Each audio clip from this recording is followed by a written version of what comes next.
All right, here are my three audience members.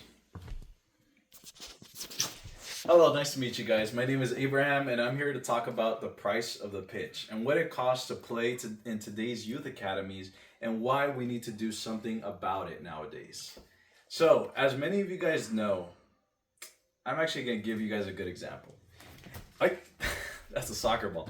As many of you guys know, nowadays many professional sports price you a heavy expense, more so in the US because it has turned into a global situation, a global business, or a nationwide business.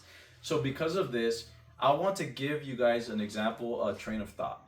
Imagine if people, great minds of our time, great minds of history, the people who transformed the world, right? Imagine if to start their career, Isaac Newton, before he became a physicist, he had to pay $2,000 for 15 years of the start of career for every month he would study physics. Do you think he would become the great physicist he became? No. Now imagine Albert Einstein, the great mathematician, one of the greatest thinkers and minds of our generation. Imagine he had to pay $2,000 every single month the first 15 years of his career. Would he have become that great mathematician that he was? Of course not, because it costs to be great. But the problem is our youth academies in soccer, that's what they are implementing nowadays. Just so you could even try, play club, not even a guaranteed going pro, not even a contract signed, just to play in your local park with your friends. You need to pay $2,000 a month. Now imagine families of five, families of six. Heck, we all know Hispanic families multiply greatly, right? They can't afford to put all of their children into sports. So I'm here to talk to you about how soccer is free globally, but in the US, it's a business model, sadly. I play personally, and I've experienced this. I sadly didn't develop my official stronghold talent until about the age of 20. And I realized how amazing I was at soccer. Did I want to go pro? Like many kids, of course I did. I dreamed of playing for the World Cup. I dreamed of playing either for the Mexico national team or even the US national team. But sadly, they would charge my parents $2,000. And this was 15 years ago. Now, my parents couldn't afford $2,000 15 years ago, but now they charge double that. Because of inflation, because of payments, it's now up to $3,000 just to put your kid in a sport. So I'm here to speak about how we need to expose the broken pay-to-play system. Now for the need, the elite suburban luxury. Sadly, this sport has become an elite suburban luxury. If you are not on the middle to upper income bracket, you cannot afford to put your kid in this sport. Prices It prices out lower income. Imagine you had the next Messi in your neighborhood, the next Ronaldo, the Ronaldo el Fenomeno, the next Neymar living right next door to you, but he can't afford to play. Yeah, I'm sure every one of us has a story of at least those people who are familiar with soccer, has a story of that one kid who would juggle the ball like 30, 40 times, and he was just a natural talent, but he couldn't afford to play on a team. We are missing out on global sensations, people who would advance our sports economy, our sports market, because of the pay to play system. Kids like him will never reach top tier levels because his parents can't afford to pay $2,000 a month for the next 15 years of his life. Now, as we see in sources 1 through 3, Aspen's Institute 2024 project survey shows it's actually $2,000 a month. Sports and Fitness Industry Association shows that only 20% of lower income families afford to put even one of their children in sports, while middle income get to put half their kids. 50% gets to actually play in the sport and be active. And of course, the 2025 global study Advanced Research shows that finance limits US competitiveness. As many of you guys know, I want to touch on this subject because I'm passionate about it. The United States hasn't gone past the round of 16 in the last 30 years of World Cups because we have no competitiveness. We are not considered a global superpower. Many of us, when the World Cup times comes around, they're like, "Oh, who's gonna play? Who's good? Brazil or who?" Whether you never hear people say, "Is USA gonna make it? Is USA gonna win the World Cup?" Because we're not on that competitive level. We have a pay to play system that washes out talent. We have a pay to play system that at most gets our 11 players into what? Like round of 16? We don't even make it to the quarters. Like, this is sad. We need to overcome this pay to play system.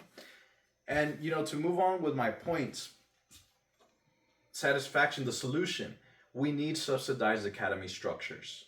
Pro clubs need to bear the costs. Actually, talking on this subject, on my source number 4, Germany International Soccer Development has 100% free academies.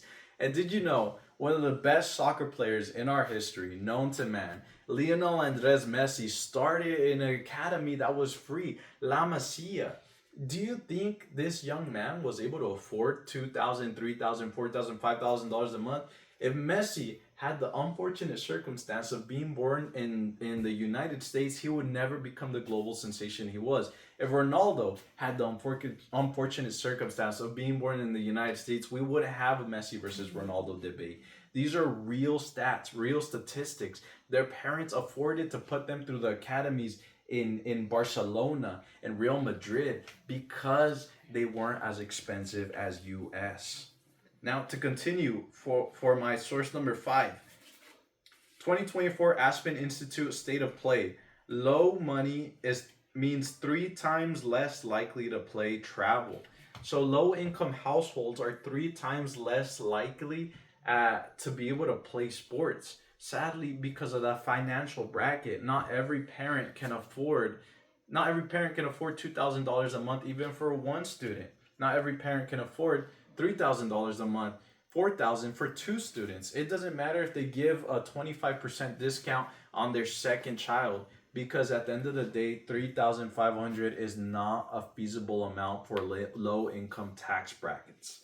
Now, to continue with my points, looking at the future, we need, what I visualize is having park scouts, World Cup best of the best, the US, being able to have people out there scouting. I'm sure many of us who play sports would understand what I'm talking about, where we had the dream of like one day just kicking the ball in our backyard or shooting hoops and hoping we'd get scouted for millions of dollars into professional sports. Sadly, in the US, that's not an option, because unless you pay for a pro academy, unless you're already on track paying thousands of dollars, you're not going to make it. Scouts don't exist in public parks. The World Cup would have the best of the best. Why are we considered a global superpower in every other industry and every other aspect except soccer? Think about countries like India. Well, India having 1.5 billion, around 1.5 billion people, and yet they haven't made it to the World Cup in what, 50 years? Now, what does that show? That shows, first off, there's no accessibility to soccer. It costs money, and there's no interest too. So because when a country doesn't put priority on sports, doesn't put priority on health, when a country puts more priority, say like the US, in military, we're not allowed to grow and develop in our education, in our health, And for source number 6, to end off this, Australian Institute of Criminology shows that community-funded sports decrease youth delinquency. And trust me, I know a thing or two about this. I live in a very rough neighborhood where you hear shots every now and then, sadly. And I think to myself, how many of these kids who turned into the gang life aren't amazing or wouldn't have been amazing at sports, wouldn't have been amazing at basketball, but wouldn't have been amazing at soccer, but we don't have those community funded sports. We don't have those community funded opportunities. And because of that, many kids turn to a life of crime because they weren't brought up in a situation where they were able to release their energy into something as good as sports.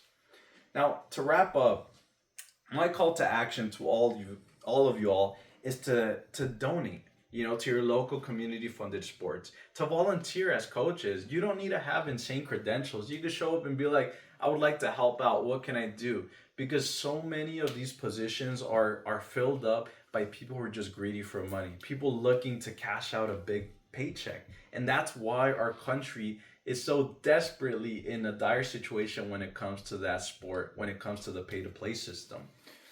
And of course, let's call to action is let's make sure the next Messi isn't sidelined because he can't afford to pay for these expensive prices. Let's make sure the next Ronaldo isn't sitting at home playing FIFA on the PlayStation 5, PlayStation 6 and 7 because he can't afford the $3,000 a month. So if you can donate to your local community, if you can volunteer to actually be able to be a coach for them because many of those local communities need it. Thank you guys so much for your time. Thank you for this moment. And I do want to reiterate that the pay to play system in the US is a broken system. That and as we will see in this upcoming month, the US will not perform well. As much as I've loved my country, I know they won't perform well because it costs, right? Visual aid, just to wear these boots professionally on a soccer pitch, just to wear these cleats, $100, right? None of my cleats, I bought them. Sadly, all of them were gifts from others because they're so expensive. But just to wear these for your country, for your national team, you have to pay $3,000. Thank you guys so much. And have a good rest of your day.